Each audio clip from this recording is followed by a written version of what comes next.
These next few winters up through 2021 are going to continue to get more ferocious, more brutal, more cold. Australia is set to go into a mega drought as well as South Africa. So that takes two major grain producers offline instantly. Adapt 2030 Mini Ice Age Conversations covers changes in our climate due to a new and intensifying grand solar minimum. In the media, overlooking, downplaying, or burying cold weather changes occurring on our planet. This is in order to keep the global warming agenda steaming full speed ahead. I do this podcast and radio program because we need to begin conversations on how to adapt our food growing strategies long before 2030 as agricultural zones shift, affecting global crop output, but very few mainstream media outlets are talking about the most important issue of our time, cold weather crop losses. Our sun is going through a 400-year cycle, which has effects on our weather patterns as our magnetosphere weakens and the jet streams go out of flow. It's not CO2, it's not you, it's the sun. Are you ready to thrive in the grand solar minimum? Then join me for Mini Ice Age Conversations. I'm your host, David Dubine. And I do welcome you this morning, this afternoon, or this evening, wherever you are on our planet. Hello. I want to pose a question to you. If any of you are following me for longer periods of time, you know that I talk about a 400-year cycle in the sun repeating based on electromagnetic activity that affects our magnetosphere and also our jet streams, our cloud patterns, and also our ability to grow food on this planet. Now, if you were the rulers of this planet, how would you try to mitigate the amount of fear that would come so you would not create mass panic? This is what I want to go at, because the signs are all around us right now that there is a distinct shift going on. And I've heard repeatedly again and again from people writing me, people asking me, others in conversation saying, hey, a lot of people are asking questions because they don't believe CO2 anymore. The extreme weather changes are too much, too fast, too ferocious. And they're looking for other answers because the CO2 narrative doesn't seem to fit the excuse anymore of why everything's changing so quickly. What's the most important thing in your life? Food. You can tell me other things, but without food and water, energy would be third down that list. I know we have love, emotion, etc., but I'm talking about physical needs to keep your physical body alive. Food, water. Those are the two main drivers. Obviously, air, if you don't have any air after 5 minutes. But these more tangibles, heavier, denser types of things that you can put in your body to keep you alive. Now, food prices, this is the main thing that the whole channel that I set up, Adapt 2030, and the Mini Ice Age Conversations podcast, it's all about the food price rises to expect moving forward and how we're going to deal with this as a society and a global civilization. We're starting to see it right now. The wheat harvest across the planet is going to come in far under what they had predicted. The USDA, European agriculture. But see, now here, another thing. I want you to go back to being a global leader. Now, I firmly believe that there's persons in power that have trillions of dollars that believe, or maybe they're even in contact with some other entity dimensionally or could be as above, so below, to control this planet. Now, these meetings that you see going on across our planet that then they try to steer civilization in a certain direction, they're taking orders from above somewhere else. But you know what I mean with the corporate entities that are running or trying to run the planet at the moment. It's a full direction, it's fully planned, it's fully implemented, and anything that stands in its way gets crushed or attempts to crush. And if you don't know what I'm talking about, I'm sorry, your eyes are not wide enough open or your blinder too focused. Take those blinders off. Look around you to see what's really happening on our planet.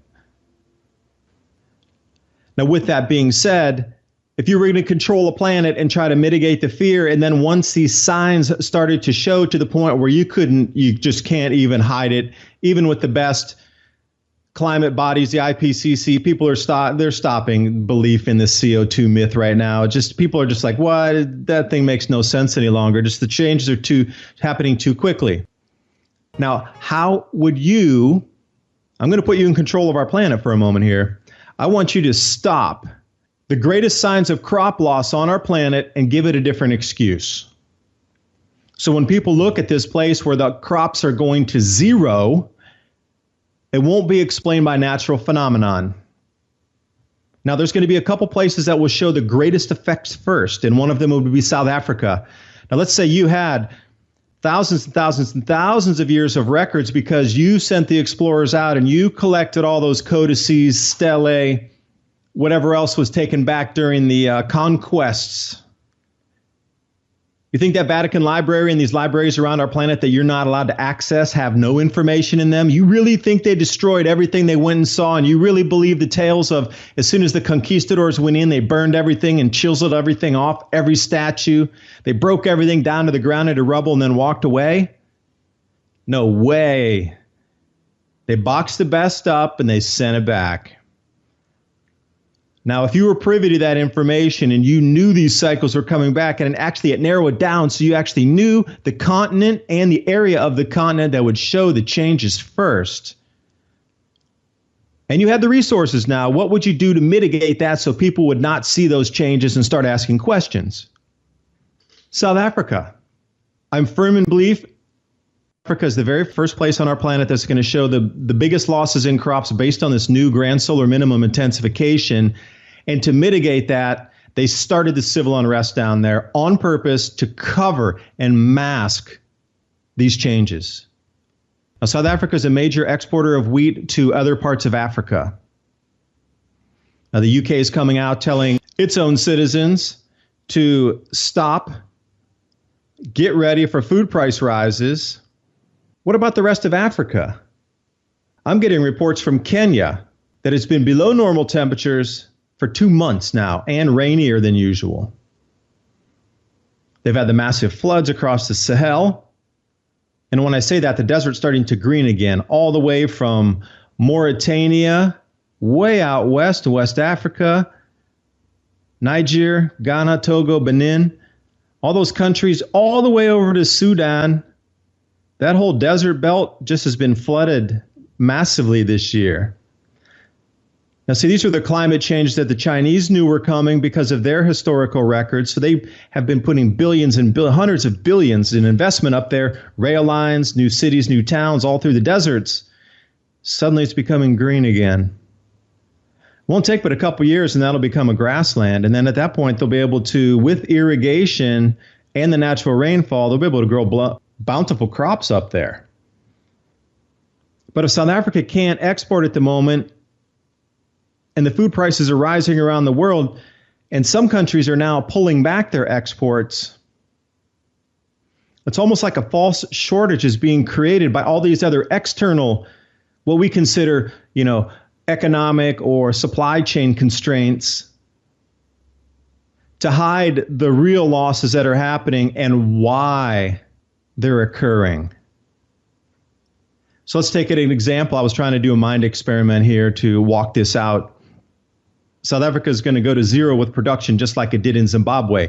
They're confiscating white farm owners' land without compensation, and they're putting in people who don't know how to run farms.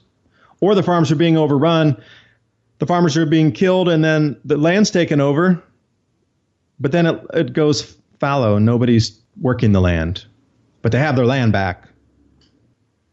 The same thing happened in Zimbabwe.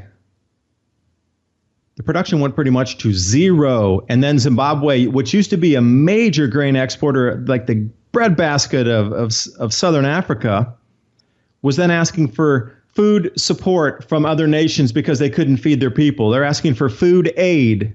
A major grain exporter that did the same thing, confiscated lands, turned into a complete 180 where they were asking for international help to feed their people. Now, this same thing is going to occur in South Africa. Is it not going to be an exporter, but it's also going to ask for imports to help for food importing into the country? That is a mess down there. And whoever's going to be in control at the end of this will be remembered with their name in history as causing the greatest amount of death and famine in South Africa ever recorded. And that's not a mark I would really want on my name left in a history book or a Wikipedia article. Okay, so the South African wheat exports stop. Fine. Wheat reductions in the Ural Mountains, wheat reductions in Kyrgyzstan, Kazakhstan, Heilongjiang, northern China.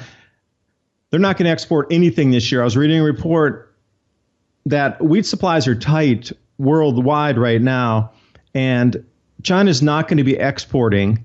They're going to be major importers this year due to the massive drought that's occurring in the north in a place called Heilongjiang, and that is on the border with North Korea. Now, North Korea in itself has a massive problem with drought, even though they redid their infrastructure for agriculture for the last 3 years. They've been upgrading everything. And then we come over to North America and we see that Canadian production down, production across Kansas, Oklahoma, these major wheat producing areas, specifically the blizzards that we saw later in the season, that's taking that production down.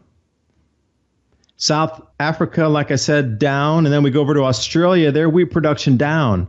So with all the forecasts coming out, even with the rosy forecast, supplies are really tight with the wheat. So who's going to start substituting and selling into Africa? If supplies are tight, there's already exporters talking about it's so tight that we're not going to export. This video is brought to you by our friends at TrueLeafMarket.com. Heirloom and organic seeds for any grow zone on our planet.